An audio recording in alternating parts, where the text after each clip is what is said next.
কাসেম নানুতুবি রহমতুল্লাহি আলাইহি, ওনার বয়স যখন মাত্র 7 বছর। কয় বছর? 7 বছর। কাসেম নানুতুবি রহমতুল্লাহি আলাইহি 7 বছর বয়সে স্বপ্ন দেখেন উনি বাইতুল্লাহর দরজার সামনে, বাইতুল্লাহর দেয়ালের সাথে টেক লাগায়া দাঁড়ায় রয়েছে। সুবহানাল্লাহ বলতে পারলেন না? এখন কত বছর বয়সে? কত বছর বয়সে? মাত্র 7 বছর বয়সে স্বপ্ন দেখতেছি এরকম টেক লাগায়া বাইতুল্লাহর সাথে দাঁড়ায় রয়েছে। আবার স্বপ্ন দেখে কি ওনার 20টা আঙ্গুল, হাতের 10টা, পায়ের 10টা আঙ্গুল, এই 20 আঙ্গুল দিয়ে স্বচ্ছ প্রবাহিত পানি বের হচ্ছে, অথবা দুধের মতন সাদা সাদা স্বচ্ছ দুধ বের হচ্ছে। স্বচ্ছ পানি বের হয়ে দুনিয়ার আনাচে কানাচে পানিগুলো ছড়ায়া যাচ্ছে। সুবহানাল্লাহ জোরে বলেন। স্বপ্ন তো দেখে উনি অবাক, ব্যাপার কি? থাকি আমি ইন্ডিয়াতে, দেখলাম আল্লাহর ঘরের সাথে টেক লাগায় দাঁড়ায় আছি, আবার আমার হাত থেকে পানি বের হচ্ছে, পা থেকে। উনি এটা জিজ্ঞেস করার জন্য ওনার মামা, নামটা মনে রাখবেন, আব্দুস সামির, মামার কাছে যেয়ে বলতেছে, মামা আমি তো এমন একটা স্বপ্ন দেখেছি, যেই স্বপ্ন হলো এই কথাটা বলতে দেরি ওনার মামা ওনার সাথে সাথে এরকম করে জড়ায় ধইরা গালে, চোখে, মাথায়, নোকে সালা চুমু দেওয়া শুরু করে দিয়েছে। সুবহানাল্লাহ জোরে বলেন। মামা তো বড় আলেম, মামা বুঝা ফেলছে, খাইছে তো। ভাগিনা তো অনেক বড় স্বপ্ন দেখছে, চুমু দিয়ে ভাগিনাকে বলতেছে, ভাগিনা তুমি তো সৌভাগ্যবান, তুমি এমন একটা স্বপ্ন দেখছো, আল্লাহ তাআলা তোমার দ্বারা এই গোটা দুনিয়ার মধ্যে এলেমের খেদমত নিবেন। সুবহানাল্লাহ জোরে বলেন। এই স্বপ্ন তিনি দেখলেন, আল্লাহ তাআলা এই স্বপ্নের বাস্তবায়ন করেছেন কখন? 3 কুতুব মিলে যখন দারুল উলুম দেওবন্দ মাদ্রাসা যখন ওরা প্রতিষ্ঠাতা করেন, উনি একদিন রাত্রে ঘুমায় রয়েছেন, ঘুমের পরে স্বপ্ন দেখেন দেওবন্দ মাদ্রাসা প্রতিষ্ঠা করবেন।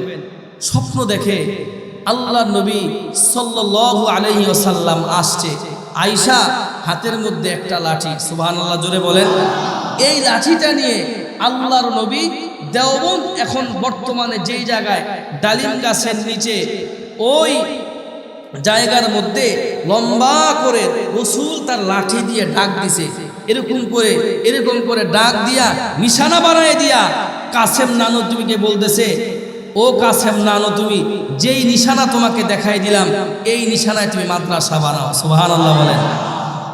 ঘুমের থেকে উঠছে, উঠা গেছে সেই জায়গায়, যা দেখ বাস্তবেই তো গতকালকে রাত্রে যেই স্বপ্ন দেখলাম হুবহু এরকম লাঠি দাগ দেওয়া, পুরা বিশাল করে জায়গার মধ্যে দাগ দেওয়া। উনার মনের মধ্যে টেনশন, দাগও পাইলাম, নবীজির স্বপ্নও দেখলাম, ছাত্র পাবো কই? ছাত্র ব্যবস্থা করে দিবেন কে? আমার ভাইয়েরা, আমার বন্ধুরা, দিলটা একটু নরম করে দিবেন। ও ভাইয়েরা, আল্লাহ পাক রব্বুল আলামিনের এমন বড় একজন মাকবুল বান্দা স্বপ্ন দেখলেন, আল্লাহর নবীকে স্বপ্ন দেখলেন, নবীজি তার লাঠি মুবারক দিয়ে দেওবন্দ মাদ্রাসার এরকম করে দাগ টেনে দিয়েছেন। কাসেম নানুতুবি ছাত্র পাবে কোথায়? ছাত্র পাবে কোথায়? টিন নাই, চাল নাই, ছাদ নাই, কোনো কিছু নাই।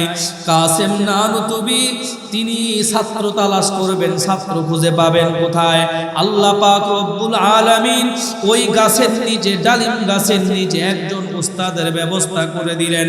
উস্তাদের নাম হলো মোল্লা মাহমুদ। জোরে বলেন নামটা কি? উস্তাদের নাম হলো মোল্লা মাহমুদ।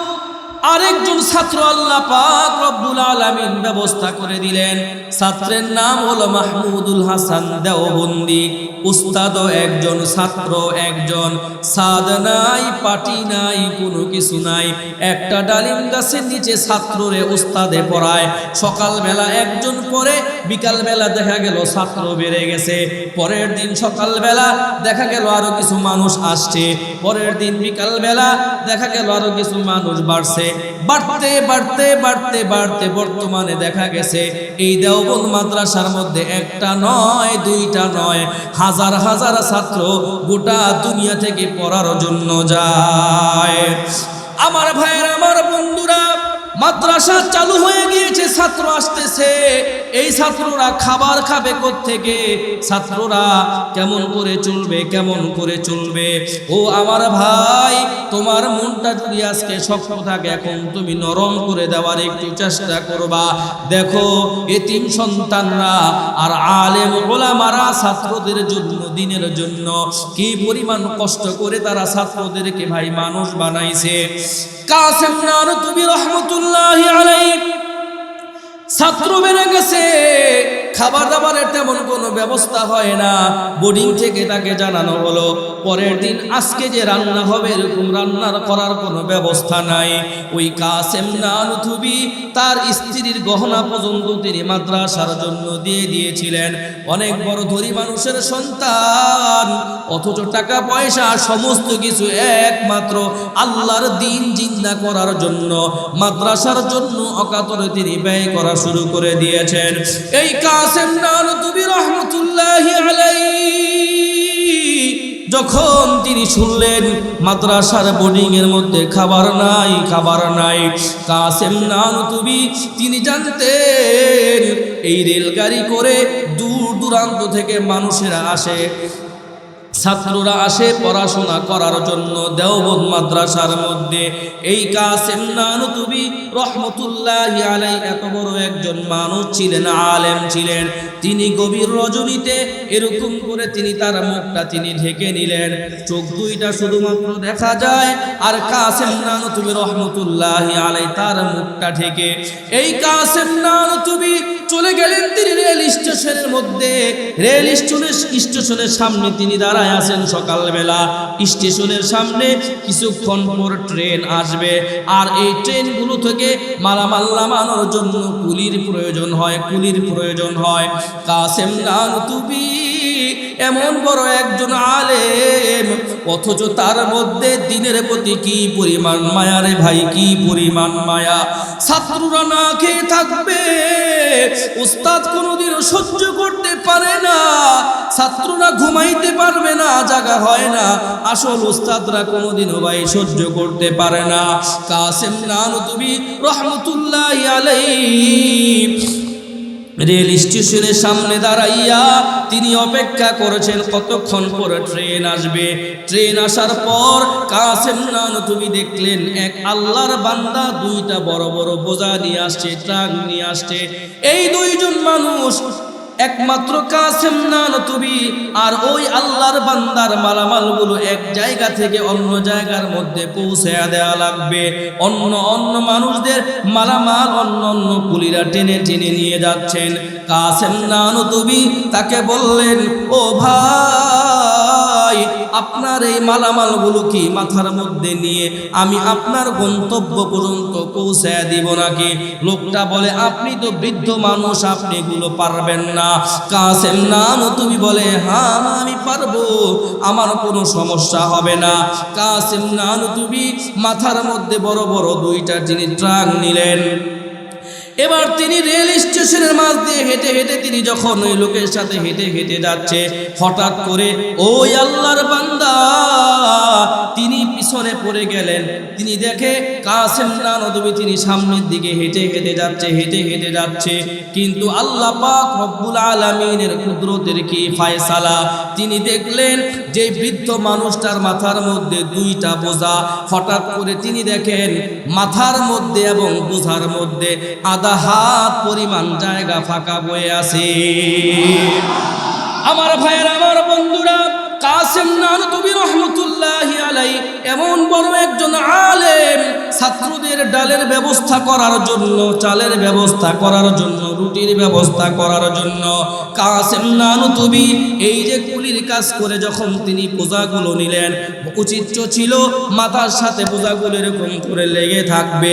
আল্লাহ বলেন, না না না, ও কাসেম নানতুবি, তুমি তো আমার ইলমে দ্বীন শিক্ষা করে যে সকল বান্দারা তাদের জন্য তুমি ঘর থেকে বের হয়েছ। কাসেম নানতুবির মাথার সাথে বোঝার সাথে কোনো অ্যাডজাস্টার নাই। লোকটা অবাক হইয়া কাসেম নানতুবিকে জিজ্ঞেস করে, ও মিয়া আপনি কে? আপনি কি জন্য এই কাজটা আপনি করতেছেন? লোকটাকে বাড়ি পর্যন্ত পৌঁছায় দিয়া কাসেম নানতুবি যখন তার কাছ থেকে টাকা পয়সা নিবে, এবার লোকটা হাতের মধ্যে ধরে বলে, ও ভাই আপনি আমাকে আপনার আসল পরিচয় দেন। আমি দেখলাম আপনার মাথার উপর দিয়ে পূজাগুলো চলে, আপনার মাথার সাথে পূজার সাথে কোনো অ্যাডজাস্টার নাই। আমার মন বলে আপনি সাধারণ কোনো মানুষ নয়, আমার মন বলে আপনি বড় একজন আলেম হবেন, আমার মন বলে আপনি বড় একজন আল্লাহর ওলি হবেন। কাসেম নানতুবি চোখের পানিগুলো ছেড়ে দিয়ে বলে, ও ভাই শোনো শোনো, আমার নাম হলো কাসেম নানতুবি। জোরে বলেন মারহাবা। কাসেম নানতুবি বলেন, আমার নাম হলো কাসেম, আমার অনেকগুলো সন্তান আছে, সন্তানগুলোর খাবার নাই, কোনো কষ্ট করে তারা আছে। আমি আমার সন্তানদের মুখের মধ্যে খাবার দাবার দেওয়ার জন্য, এই কুলির কাজ করার জন্য রেল স্টেশনের মধ্যে এসেছি। আর ওই আল্লাহর বান্দা কাসেম নানতুবির হাতের মধ্যে ধরে বলে, ও হুজুর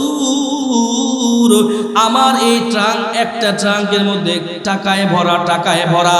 গত কয়েকদিন যাবত আপনি স্বপ্নের মধ্যে দেখতেছি, আমাকে কে যেন স্বপ্নের মধ্যে বলে, ওই বেটা এত টাকা পয়সা দিয়ে তুই কি করবি?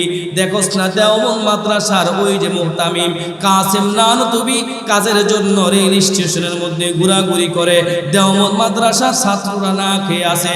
ও হুজুর এই টাকা পয়সাগুলো আমি কাসেম নানতুবির কাছে আমি পৌঁছে দিতে চাচ্ছিলাম, আমার এই টাকা পয়সাগুলো যেন ভালো কাজের মধ্যে বের হয়। আল্লাহ তাআলা কেমন করে আপনাকে আমার সাথে মুলাকাত করায় দিয়েছেন। কাসেম নানতুবি চোখের পানিটা ছেড়ে দিয়ে আল্লাহ পাক রব্বুল আলামিনকে ডাক দিয়ে বলে, আল্লাহ আমি আমার তালিবুল ইলম ছাত্র ভাইদের জন্য বের হয়েছিলাম, জালের জন্য, চালের জন্য। ইয়া রব্বুল আলামিন আপনি তাদের জন্য টাকা পয়সার ব্যবস্থা করে দিয়েছেন। ও আল্লাহ আমি আপনার শুকরিয়া আদায় করে আল্লাহ শেষ করতে পারবো না।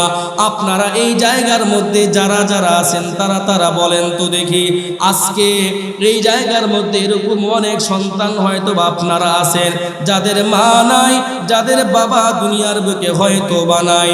অনেক মা সন্তানের দিকে তাকাইয়া তাকাইয়া কবর থেকে বলতে থাকে, বাবারে আমার বানানো ঘরের মধ্যে তুমি থাকো, ও বাবা আমার বানানো বাড়ির মধ্যে তুমি থাকো, অথচ আমার জন্য আমার কবরের মধ্যে একটু শান্তি বসবে এই চেষ্টাটা বাবা তুমি কোনোদিনও করো না।